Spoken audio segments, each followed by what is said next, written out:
Hello friends, I'm Harish Demla from Accurate Fortune Astrology।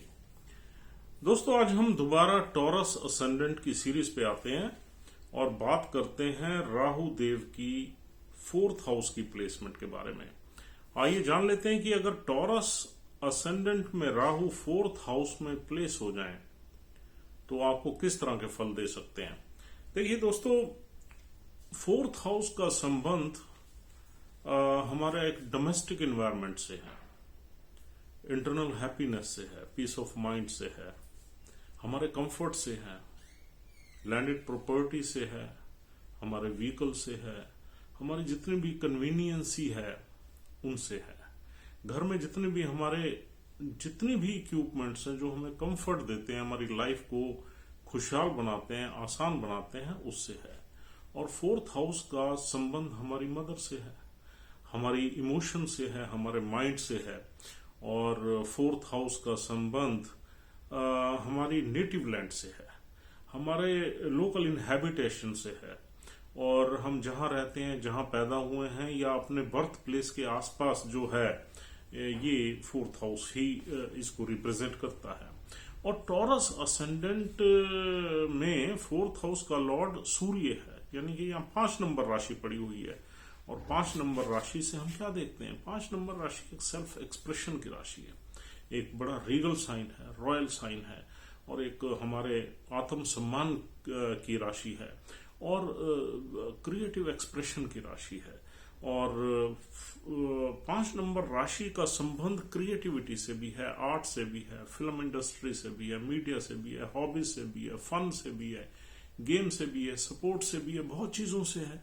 और 5th house की राशि में गैम्बलिंग भी है, स्टॉक मार्केट भी है, और यानी कि हम 5 नंबर राशि में बच्चों का भी देखते हैं। और 4th हाउस से हम प्राइमरी एजुकेशन भी देखते हैं, 12th तक की एजुकेशन 4th हाउस से हम देखते हैं, यानी कि 9th 10th 12th तक की एजुकेशन हम 4th हाउस से ही देखते हैं। और 4th हाउस को सुख भाव कहा जाता है, यानी कि सुख भाव का मतलब ये है जो हमें सुख देता है, वो भाव है 4th हाउस। अब देखिए दोस्तों, यहां पर एक मैलेफिक एनर्जी आ गई, राहु आ गया, और 4th हाउस में जो 5 नंबर राशि है, जो सूर्य की राशि है, उसका एनिमी साइन है राहु एंड सन। राहु या मून या राहु सन, राहु मंगल, ये सब एनिमी प्लैनेट्स ही हैं, बेटर एनिमी प्लैनेट्स हैं। अब यहां पर राहु आ गया, लेकिन राहु एक बहुत ही डिप्लोमेटिक और चालाक प्लैनेट है। राहु जहां पर बैठ जाता है उस घर से जुड़े हुए फायदों को लेना चाहता है। तो यहां पर राहु सूर्य के भेष में, यानी कि सन के भेष में अपने आप को प्रेजेंट करता है, और एक अपने आप को एक रीगल एंड रॉयल आदमी दिखाता है। लेकिन बिकॉज अंदर से तो राहु सूर्य का दुश्मन ही है, तो यहां पर कहीं ना कहीं इंसान को भटकाने में राहु काम करेगा। यानी कि इंसान को बहुत ज्यादा एम्बिशंस या बहुत ज्यादा हवाई प्लान्स दे देगा, जो कि पूरे होने में इंसान को धक्के खाने पड़ेंगे। तो यहां पर अगर 4th हाउस में आपके राहु बैठा हुआ है तो आपको बहुत केयरफुल होना चाहिए अपने प्लान्स को लेके, अपने आइडियाज को एग्जीक्यूट करने के लिए आपको बड़ा प्रैक्टिकल होना पड़ेगा। अदरवाइज राहु आप में बहुत ही हवाई प्लान और बहुत ही इम्प्रैक्टिकल प्लानिंग्स वगैरह आपके दिमाग में दे देगा, और आप किसी ऐसी चीज के पीछे लग जाओगे जो आप अचीव नहीं कर पाओगे, और at the end you will lose your money and time, you will waste your time also. तो ये राहु का यहाँ पर एक अंदर से राहु की एक्टिविटी यही होगी। लेकिन यहाँ राहु अपने आप को एक बड़ा रीगल और रॉयल इंसान प्रेजेंट करता है, यानी कि ये नेटिव अपने आप को बहुत ही regal, royal and full of pride and self respect जैसे इंसान को अपने आप को पेश करेगा ये इंसान। और फिर यहाँ देखिए राहु, यहाँ पर राहु एक मैलेफिक एनर्जी है, राहु एक क्लेवर है, शॉर्टकट मेथड से चीजों को हासिल करना चाहता है। तो राहु कोशिश करेगा यहाँ की जितने कंफर्ट्स हैं, चीजें, उनको चालाकी से, उसको डिसीट करके यहाँ पर कोशिश करेगा कि उसको ले ले। तो यहाँ पर, और राहु आपको जो प्राइमरी एजुकेशन है उसमें भी आपको कहीं ना कहीं फ्लक्चुएटिंग एक नेचर देगा। You will not be able to concentrate on your studies and you will be here and there आपका माइंड जो होगा वो मिस्चीवियस एक्टिविटीज में रहेगा। और तीसरी बात यह है कि यहाँ की जो हमारा प्रॉपर्टी एसेट्स है उसमें राहु नुकसान करवाएगा, क्योंकि राहु मंगल का भी एनिमी है और यहां से हम प्रॉपर्टीज भी देखते हैं 4th हाउस से। तो यहां पर राहु क्या करेगा, आपकी प्रॉपर्टी को बिकवाने की कोशिश करेगा। अगर आपके पास है या आपके पास नहीं है तो आपको प्रॉपर्टी लेने में मुश्किलें पैदा करवाएगा। हाँ, अगर मंगल की प्लेसमेंट बहुत ही उम्दा है आपके चार्ट में, बहुत ही जबरदस्त है, तो फिर आप प्रॉपर्टीज ले सकते हैं। Otherwise Rahu will try its level best to damage the property matters. आपकी प्रॉपर्टीज है तो उसमें प्रेशर बनाएगा, उसको बिकवाएगा और बेच के अपने रौब जमाएगा या अपने आप को एक किंगली यानी कि प्रेजेंट करेगा लोगों के सामने, सोसाइटी के सामने, वहां लोकल लोगों के साथ। लेकिन और भी यहां पर बहुत चीजें आएंगी। अगर नक्षत्रों को देखना पड़ेगा, किस नक्षत्र में राहु बैठा हुआ है, उस नक्षत्र का लॉर्ड कहाँ प्लेस्ड है, और मिली जुली चीजें अगर हम यहाँ पर डिस्कस करते हैं तो राहु अच्छे रिजल्ट्स भी देता है। अच्छे रिजल्ट्स में एक बहुत अच्छा रिजल्ट ये है कि राहु आपको फॉरेन की सेटलमेंट दे देता है 4th हाउस में, क्योंकि राहु का इंटरेस्ट हमेशा इंसान को अपने नेटिव प्लेस से डिटैच करके बाहर ले जाने का रहता है।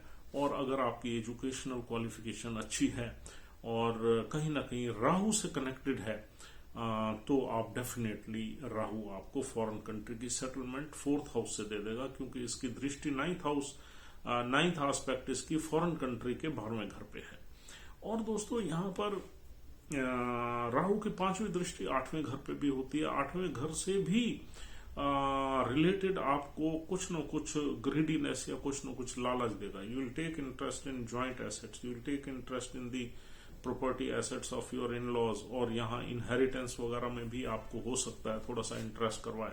और कहीं ना कहीं सीक्रेट एक्टिविटीज या शॉर्टकट से आपको अपनी लाइफ में कुछ न कुछ ऐसे काम करवाएगा जो गलत है, इलीगल है, या वो हमारी सोसाइटी में एक्सेप्टेबल नहीं है। तो ऑकल्ट विद्या में भी कभी कभी राहु यहाँ पर आपको लर्निंग्स वगैरह अच्छी दे देता है। लेकिन राहु का 8वें घर पे दृष्टि डालना कभी कभी आपको यहाँ पर प्रॉब्लम्स, और क्योंकि यहाँ पर 9 नंबर राशि है, 9 नंबर राशि राहु के नीच की राशि है, तो यहाँ पर कभी कभी कुछ और भी ऑब्स्टेकल्स या प्रॉब्लम्स आपकी डोमेस्टिक एनवायरनमेंट में राहु क्रिएट करता है। एंड यहाँ पर दोस्तों और देखा जाए तो यहाँ पर हम प्रॉपर्टी मैटर्स में हम लूजिंग एंड पे रहेंगे। मदर से हमारी रिलेशनशिप खराब करवाएगा, फादर से भी हमारी ट्यूनिंग ज्यादा नहीं रहेगी, खराब करवाएगा। ऑब्सेशन हमारे ज्यादा होगी, ग्रीडीनेस बढ़ जाएगी। हम कहीं ना कहीं जो है 4th हाउस से रिलेटेड चीजों में ऑब्सेस्ड रहेंगे उनको लेने के लिए। लेकिन अगेन इज ए कंट्राडिक्शन। देखो 4th हाउस से हम प्रॉपर्टी मैटर्स देखते हैं, प्रॉपर्टी मैटर्स में कहीं ना कहीं डिस्प्यूट्स ये वगैरह भी ये राहु यहाँ पर बैठा दिलवाएगा। डोमेस्टिक एनवायरनमेंट में भी डिस्प्यूट्स दिलवाएगा और एक ग्रीडीनेस रिफ्लेक्ट होगी इस इंसान के माइंड से डोमेस्टिक एनवायरनमेंट में, तो ये कहीं ना कहीं डैमेज करेगा इस हाउस को। और दोस्तों यहाँ पर अब देख लेते हैं नक्षत्र कौन से है। यहाँ पर पहला नक्षत्र है मघा नक्षत्र, जो 0 से 13.2 डिग्री तक रहता है। अगर राहु इस डिग्री में है तो मघा नक्षत्र में मिलेगा। मघा नक्षत्र एक रीगल नक्षत्र, रॉयल नक्षत्र, उसका सिंबल एक लॉइन का है जो कि एक सिंहासन पर बैठा हुआ है, एक गद्दी पे बैठा हुआ है। तो यहाँ पर यही शेड्स जो है इस इंसान में आएंगी। और यहाँ पर मघा नक्षत्र का संबंध हमारे कुछ पितरी से भी है, यानी कि हमारे फोर फादर से भी है। यहाँ पर इंसान को फोर फादर्स की भी कुछ न कुछ इम्पैक्ट रहता है। तो यहाँ पर अगर केतु के नक्षत्र में राहु है तो राहु केतु के नक्षत्र में अच्छा नहीं माना जाता, क्योंकि केतु की एनर्जी और राहु की एनर्जी में एक टकराव है, अलग एनर्जीज हैं दोनों। राहु एक ऑब्सेशन है, केतु एक सेपरेशन है, तो ये बिल्कुल अपोजिट एनर्जी है। तो केतु के मघा नक्षत्र में अगर राहु है तो ये इंसान अपने आप को प्रेजेंट कर सकता है एक बहुत बड़ा आदमी, जबकि अंदर से वो होगा नहीं। और कुछ आडंबर वगैरह यहाँ पर वो शो कर सकता है लोगों को कि मेरे पास ये है, वो है, इतना पैसा है, इतना गाड़ियां, ये है, वो है। लेकिन एक्चुअली में वो अंदर से बहुत ही उसके पास वो चीजें, वो एसेट्स वगैरह नहीं होंगी जो वो प्रेजेंट करेगा। और दूसरी चीज है कि फोर्थ हाउस का रिलेशन हमारे मन से है, हमारी इमोशन से है। तो हमारी इमोशंस भी कहीं ना कहीं फ्लक्चुएट रहेंगी, हमारा मन कहीं ना कहीं पीड़ित रहेगा, रेस्टलेसनेस रहेगी हमारे माइंड में, यहाँ पर अगर राहु बैठा है तो। और दोस्तों यहाँ पर मघा नक्षत्र में केतु की प्लेसमेंट आपको एग्जैक्टली बताएगी कि Rahu is going to bless you और नॉट। ऐसा नहीं है कि राहु यहाँ सारे गलत रिजल्ट्स ही देगा आपको। अगर केतु की प्लेसमेंट आपके चार्ट में बहुत अच्छी है तो डेफिनेटली यहाँ पर कुछ ना कुछ अच्छे काम जरूर होंगे। केतु सपोज आपका 11th हाउस में ही बैठा हुआ है तो 4th हाउस से रिलेटेड मैटर्स में आप पैसा कमाओगे भाई, चाहे प्रॉपर्टी में कमाओ, चाहे गाड़ियों से कमाओ, चाहे किसी नौकरी से कमाओ। तो अब अगर केतु 9th हाउस में बैठा हुआ है आपके भाग्य में, तब भी इसका कनेक्शन अगर भाग्य से हो गया तो यहां से बेनिफिट्स आप लोगे। अगर केतु का संबंध, अब केतु तो बाय वर्च्यू ऑफ डिफॉल्ट यहां पर 10th हाउस में मिलेगा आपको। हम एक नक्षत्र के लॉर्ड की प्लेसमेंट की बात कर रहे हैं। जिस नक्षत्र में यहां पर बैठा हुआ है राहु, उस नक्षत्र का लॉर्ड अगर किसी भी घर में होगा तो उसका इंपैक्ट आएगा। आप इसको ऐसे समझिए। लेकिन इस पर्टिकुलर पोजीशन में तो केतु बाय डिफॉल्ट वो 10th हाउस में ही मिलेगा, क्योंकि आमने सामने ये मिलते हैं। तो हम केतु के एग्जाम्पल को ना लेके यहाँ पर अगर हम एग्जाम्पल पूर्व फाल्गुनी या उत्तर फाल्गुनी के प्लानेट का दें तो ज्यादा अप्रोप्रिएट है। अगर राहु सपोज पूर्व फाल्गुनी नक्षत्र में बैठा है जो 13.2 से 26.4 तक चलता है, और उसका जो लॉर्ड है शुक्र, वो अगर सपोज डेबिलिटेट ही बैठ गया यानी कि तो रिजल्ट्स खराब मिलेंगे। अगर वो शुक्र 6, 8, 12 में फंस गया तो भी रिजल्ट्स खराब मिलेंगे। अगर वो शुक्र कहीं अच्छा है, वेल प्लेस्ड है, स्ट्रांग है, और फिर लगन का लॉर्ड भी है, तो रिजल्ट्स यहाँ पर राहु आपको बहुत अच्छे दिलवाएगा। लंबी गाड़ियां दिलवाएगा, मौज मस्ती, खाना पीना, घूमना फिरना, रिलेशनशिप, ये वो, फ्रेंड्स सर्कल, अच्छा मतलब आपका रुतबा रहेगा। और क्योंकि कंपैटिबिलिटी भी है राहु और शुक्र देव की, और अगर शुक्र देव की प्लेसमेंट 12वें घर में ही हो जाती है तो राहु यहाँ पर आपको 12th हाउस में 100% ले जाएगा, यानी विदेश की सेटलमेंट करवा देगा। तो इस तरीके से हमने ये देखना है कि राहु जिस नक्षत्र में बैठा है उस नक्षत्र का लॉर्ड कहाँ प्लेस्ड है। अगर वो अच्छा प्लेस्ड है तो हमें बहुत अच्छे रिजल्ट्स मिलेंगे, अगर वो बुरा प्लेस्ड है तो हमें बुरे ही रिजल्ट्स मिलेंगे यहाँ पर। और दोस्तों यहाँ पर दूसरा नक्षत्र उत्तर फाल्गुनी है, जिसका एक ही चरण यहाँ मिलता है, पहला चरण। उत्तर फाल्गुनी का जो लॉर्ड है या मालिक है वो सूर्य है। तो सूर्य के ही साइन में राहु यहाँ बैठे हुए हैं, और सूर्य की अगर प्लेसमेंट कहीं अच्छी हो गई तो डेफिनेटली यहाँ राहु देव के अच्छे रिजल्ट्स आपको मिलेंगे, because sun will influence Rahu to give the results. अगर राहु पूर्व फाल्गुनी में है तो शुक्र उसको इन्फ्लुएंस करेगा, क्योंकि शुक्र के घर में बैठा है वो। Constellation is just like a house. तो उत्तर फाल्गुनी में अगर राहु बैठे हैं तो आप सूर्य की प्लेसमेंट देखिए। सूर्य की प्लेसमेंट अगर आपके चार्ट में अच्छी है, कैरियर के घर में पड़ी है, 11th हाउस में है, 9th हाउस में है, तो डेफिनेटली यहाँ पर अच्छे ही रिजल्ट्स मिलेंगे आपको। या सूर्य की प्लेसमेंट 5वें घर में है तो अच्छे ही रिजल्ट्स मिलेंगे, और राहु यहाँ पर आपको ब्लेस करेगा। लेकिन देखिए दोस्तों, कोई भी फॉरेन सेटलमेंट की बात हो या कोई भी बात हो, वहां पर 2 से 3 योग बनने चाहिए, तभी इंसान बाहर जाता है। एक योग बनने से कभी भी रिजल्ट्स हमें पूरे नहीं मिलते या बहुत संघर्ष करके मिलते हैं।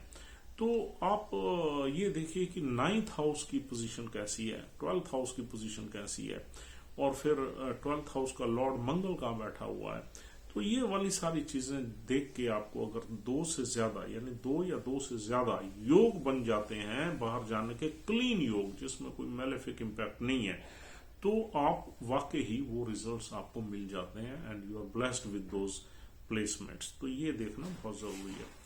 तो दोस्तों, in addition to all this which we have explained, यहाँ पर और भी बहुत चीजें मिलती हैं राहु से, और ये देखना पड़ेगा कि राहु कितने डिग्री का है, किस तरीके से बैठा हुआ है, और दूसरे प्लैनेट्स कैसे बैठे हुए हैं, लगन का स्वामी स्ट्रांग है या नहीं है, राहु पे किसी का आस्पेक्ट है या नहीं है, राहु के साथ किसी की कंजंक्शन है या नहीं है।